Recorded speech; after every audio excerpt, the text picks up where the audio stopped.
As forças aéreas russas trouxeram o caos a Kiev em uma nova ofensiva inesperada. Um inimigo devastador emergiu diretamente na capital ucraniana, já fragilizada pelo conflito, iluminando o céu noturno com destruição. Relatos visuais mostram os moradores de Kiev perplexos e em pânico, olhando para o alto enquanto ouviam o som ameaçador dos veículos aéreos não tripulados que visavam os últimos remanescentes da estrutura militar da Ucrânia. Esses drones, silenciosos e mortais, estavam determinados a cumprir sua missão. Tanto a mídia russa quanto a ucraniana não esconderam os detalhes de um ataque implacável que durou horas. Após mais de 3 horas de bombardeios incessantes, surgem questionamentos. Onde estava Zelensky em meio a todo esse caos?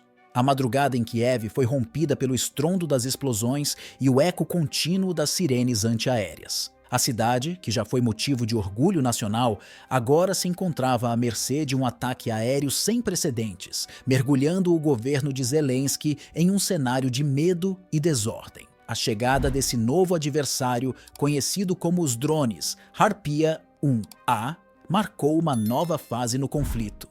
Durante essas 3 longas horas, o céu de Kiev foi constantemente iluminado por explosões, enquanto sombras sinistras tomavam conta da cidade. Os drones Harpia 1A, famosos por sua letalidade e precisão, foram implacáveis ao atacar as principais instalações militares. Criados para desmantelar sistemas de defesa aérea e destruir alvos estratégicos, esses drones mostraram sua superioridade tática ao executar uma série de ataques coordenados em pontos cruciais de Kiev. Diferente das ofensivas anteriores, dessa vez os ataques se concentraram exclusivamente no uso de drones, surpreendendo as forças ucranianas e expondo as falhas em sua defesa aérea. Apesar das declarações oficiais de Kiev, alegavam ter abatido 53 dos 57 drones lançados, a realidade no campo de batalha era outra. A devastação foi generalizada. Depósitos de munições explodiram em sequência,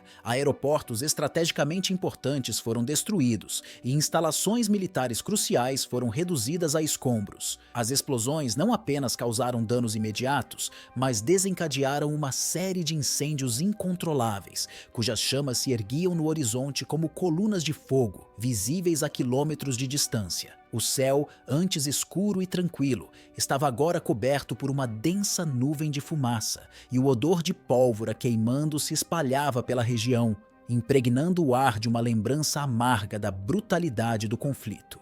Por toda Kiev, os alarmes de defesa aérea, que antes eram apenas um aviso distante e esporádico, soavam agora de maneira incessante. O som perturbador tornou-se parte da rotina dos cidadãos, uma trilha sonora constante de uma cidade à beira do colapso.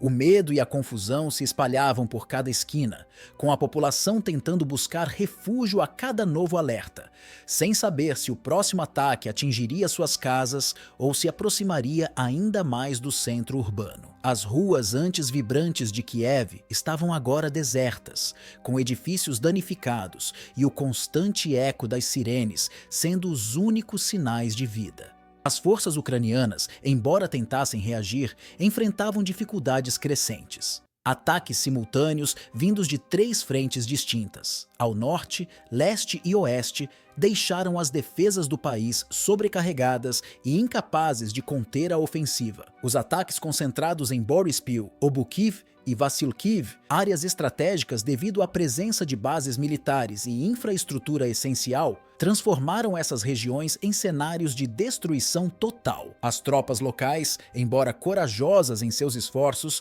encontraram-se superadas em número e em tecnologia, enquanto as tentativas de contenção falhavam repetidamente. Enquanto isso, grupos clandestinos de resistência russa, liderados por Sergei Lebedev, forneciam informações que o governo ucraniano preferia manter fora do alcance do público. Segundo Lebedev, os drones russos não apenas atingiram alvos militares primordiais, mas o fizeram com precisão assustadora. O aeródromo de Boryspil, um dos centros logísticos mais críticos para o reabastecimento de tropas e equipamentos, foi alvo de um ataque devastador. Um único drone atingiu diretamente um dos quartéis principais, causando uma explosão de tamanha intensidade que o impacto foi sentido a quilômetros de distância. Janelas estouraram em uma vasta área ao redor do ponto de impacto, deixando edifícios inteiros destruídos ou gravemente danificados. De acordo com os relatos de Lebedev, as perdas em termos de mão de obra e equipamento foram incalculáveis. As unidades militares que ainda estavam operacionais encontraram grande dificuldade em reorganizar as forças diante de tamanha destruição.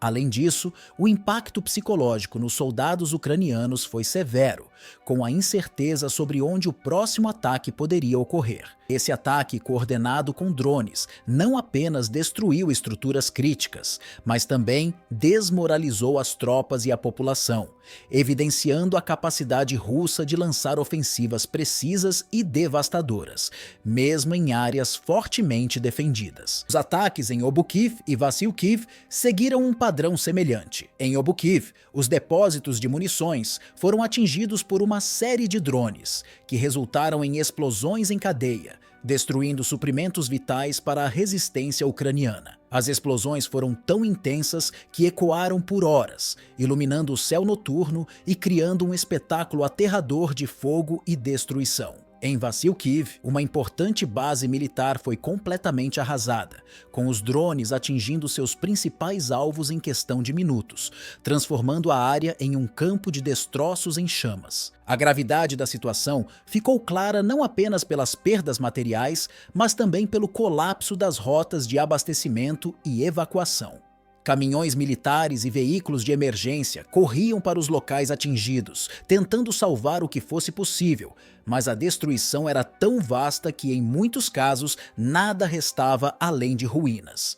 Em Obukiv, drones atingiram depósitos de armamentos, desencadeando explosões em cadeia que ecoaram durante a noite. Um cenário semelhante ocorreu em Kaniv, na região de Cherkasy, onde as forças ucranianas sofreram perdas severas.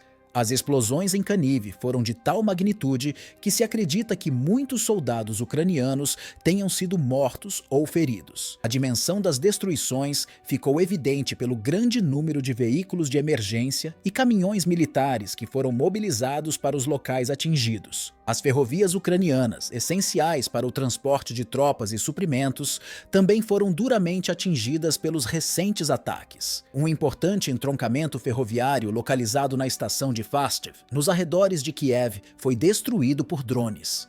O impacto gerou uma sequência de explosões em cadeia, espalhando estilhaços e munições por grandes distâncias.